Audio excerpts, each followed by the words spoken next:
What's up, everyone? Paul here from the Hoops Crew to react to our fourth consecutive loss. It's round 11 against the GWS Giants, and things didn't work out for us yet again. It's a strange old spot that the Geelong Football Club finds itself in at the moment.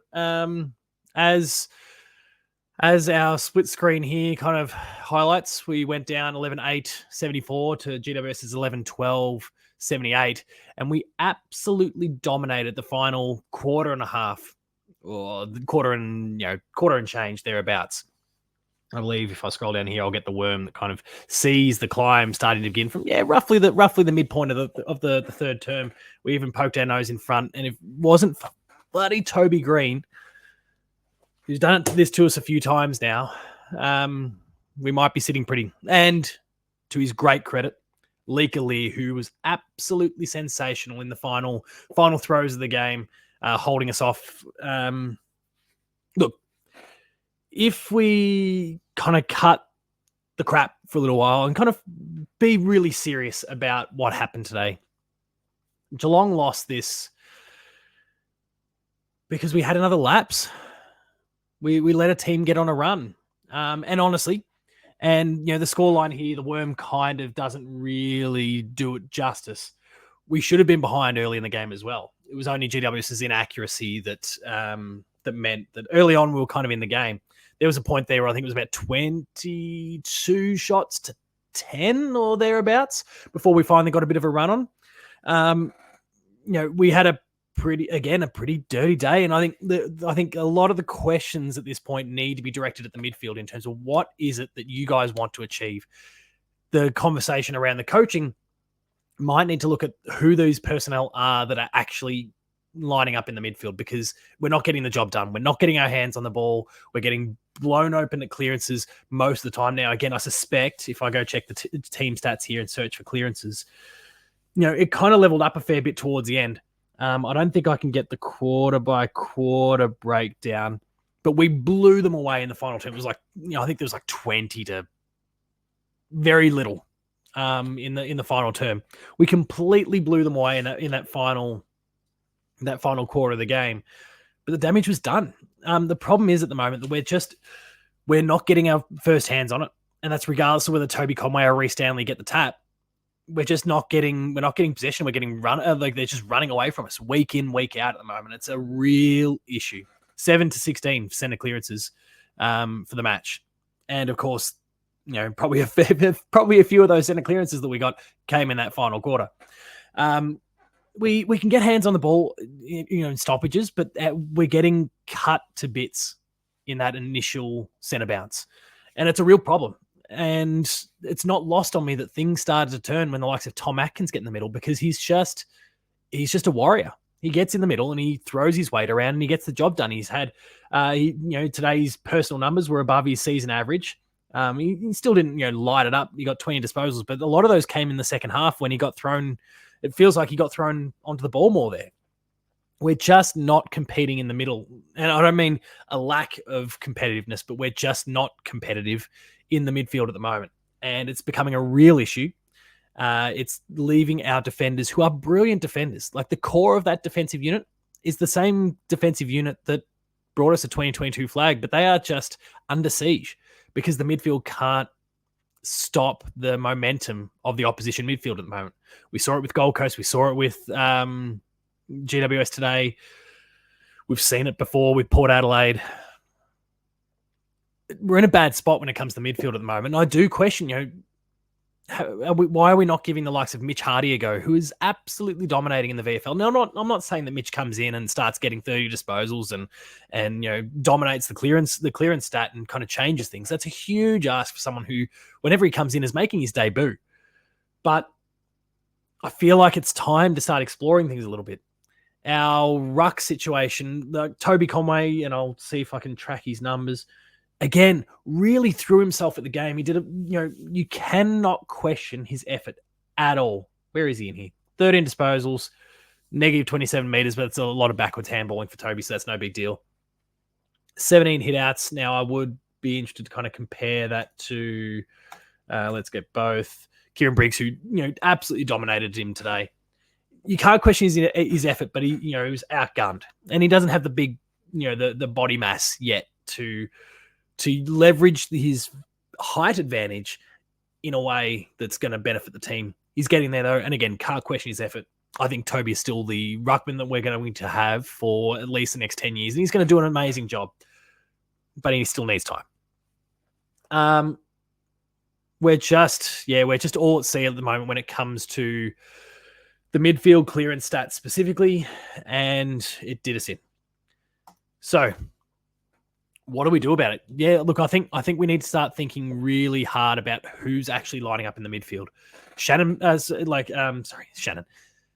Jack Bowes was sensational in that quarter in the end. He was getting his hands on everything, and like whether they were center clearances, whether they were clearances around the ground, he was involved. He was throwing his body in there. The intensity was there, and when you pair him up with a Max Holmes who can bring the outside speed, but also put his nose over the ball when you need to, and a Tom Atkins who buries himself in there, and if he doesn't get first hands on it, he's not going to let his opponent get an easy run out of the center clearance with it. And Tanner Bruin, who's absolutely brilliant as well. Like we can do. It's who's lining up there at the moment. It's not gelling. It's not working. And I think we really need to look at it because we've got the defenders, we've got the forwards. Tom Hawkins kicked 2, Jeremy Cameron kicked the 1. That was a bit of it was beautiful to see Hawk kick a couple. The trademark left to right floater from his favoured pocket. Tom Hawkins had a good game, and it's been a little while. He's been a bit dusty. He had a good game. I was content with what he put forward, considering the opposition he had. He's been kind of squashed by a few brilliant defenders in recent weeks. He absolutely. I wouldn't go as far as say he got the chocolates necessarily, but he certainly didn't. He didn't lose his matchup against Sam Taylor. Jeremy Cameron could have done more and just couldn't quite get involved. Shannon Neal, young, he's getting there. Sticky fingers is all that he's kind of lacking at the moment. But I was pretty impressed with what he put forward, and then kind of floating into the ruck when he needed to as well. Can't question again his effort, brilliant. But it's just, I don't know. It's a really tricky spot that we've found ourselves in at the moment. It's clear to all who watch, whether you're a Geelong supporter or not, that the midfield is where our problems are at the moment, specifically the centre clearance. We need to find a way to arrest this, because if we can, we've got the cattle on the ground there, in both the forward and defensive halves to stand up and do the job. But teams are waltzing out of the midfield far too easily right now, and that is causing us a world of hurt. I don't look at the lineup today and go, there was obvious weaknesses. Ollie Dempsey didn't have quite the impact he's had up to this point, but he's a young player and he's going to have games where he's less impactful than others. But I wouldn't say he had a bad game either. O'Shea Mullen didn't get his hands on the ball overly much, unfortunately, and it was pure luck. Unfortunately, a smother off his boot is then what ricocheted back to Toby Green and resulted in the match-winning goal for him. It's I don't look at the lineup and go, oh, there was a bad player. Last week I had a fair old crack during our live stream, our post-match live, about Jack Henry and how he's been going. And I think he presented himself really well today. He had, really tough opposition in Jesse Hogan and Cadman and like the GWS tall forwards, Riccardi as well. It runs deep. And I think he held himself up really well. I think Cole Jasny did a great job in there. I think Sam Koenig did a great job. Like, I don't think the defenders kind of struggled necessarily. They had their work cut out for them, but I don't think they necessarily struggled like they could have, considering the amount of supply that the GWS forwards were getting. So it's hard. Blitzarves, though. Mark Blitzarves, I think, probably season high with 22 disposals, or thereabouts. It was nice to see him getting his hands on the ball again. I think, playing the ruck role did wonders for him. Maybe it's something we need to consider a little bit for the next few games, as we just try to win more possession out of the midfielders. Maybe get Mark Blitzarves in there. Can see that we're not necessarily going to win every ruck contest. I can't see Mark Blitzarves against Max Gawn, for example, getting a huge number of hitouts. But he's there and instantly able to play that fourth midfielder that we maybe need a little bit at the moment. It was a rough night. Some umpiring. I don't want to wade too heavily into that, but I think everyone knows that there were a couple of egregious umpiring calls. One at the very beginning of the game that was absolutely baffling. The lack of holding the man call. It was. Let's just assume that rule doesn't exist now. That you can spin around as much as you like. You can attempt to handball it to someone as many times as you like with zero consequence for not actually doing it, and then getting tackled to the ground. That was dismal, some of the decision making tonight, but it's not why we lost. We again, and this goes back to a story that I've told time and time again.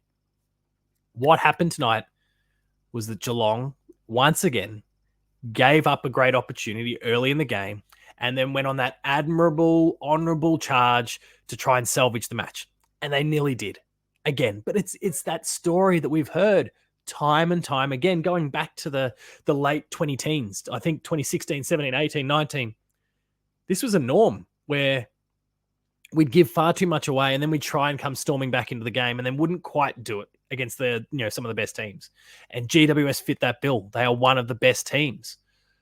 And we blew it. We did it again. We gave a team a lead, a big lead, put in an amazing effort to try and chase it down, but didn't get the chocolates. And I don't want to focus on the fact that we nearly chased them down. We should never have gotten ourselves in that position in the first place. We've seen this time and time again, and I'm sick to death of seeing it.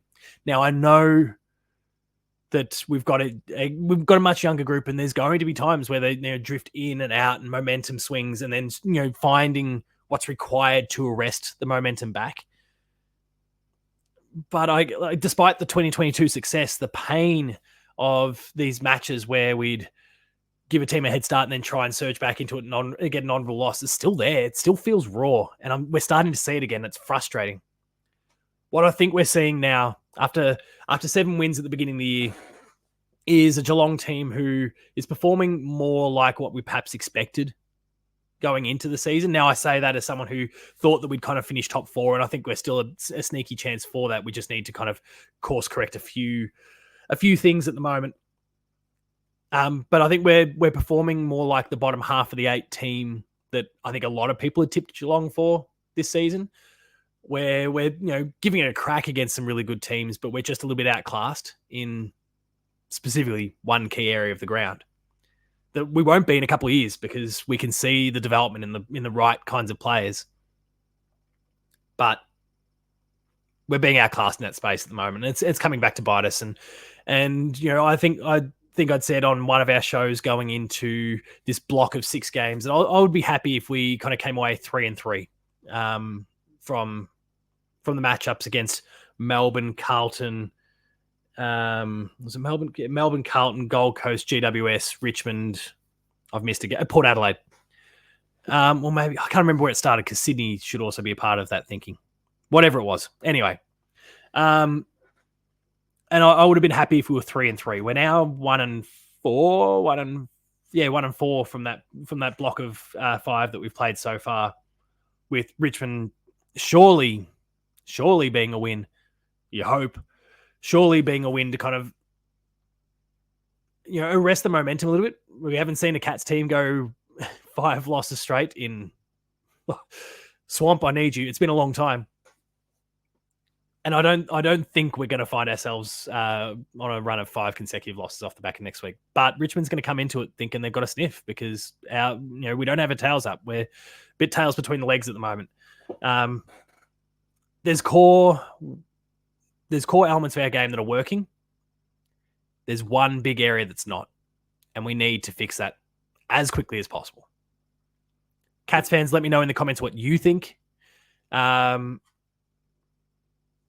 What happened today? Where did it go wrong? What do you think about the late charge? Am I getting too carried away with my criticism of the honourable loss? Let me know in the comments what you think. Hit us up on social media at The Hoops Crew. Share all your thoughts. You can find me at Paul James Games. And as we wrap up, I'm going to share one little thing. So I was sitting down. My son is 5 years old, as a lot of people would know. It was kind of pushing his bedtime, but we sat up and watched the rest of the game. Took him to his room, put him to bed. He's still at that point where I need to lay next to him to help him go to sleep. Did so, rolled out of bed. What's looking in my face? Toby bloody Green, his AFL footy card, of all people, happened to be sitting right there. I roll out of the bed, look down at the ground. There's Toby Green looking at me. Wasn't meant to be, I don't think, today. Cats fans, remain Geelong strong, and I'll see you later.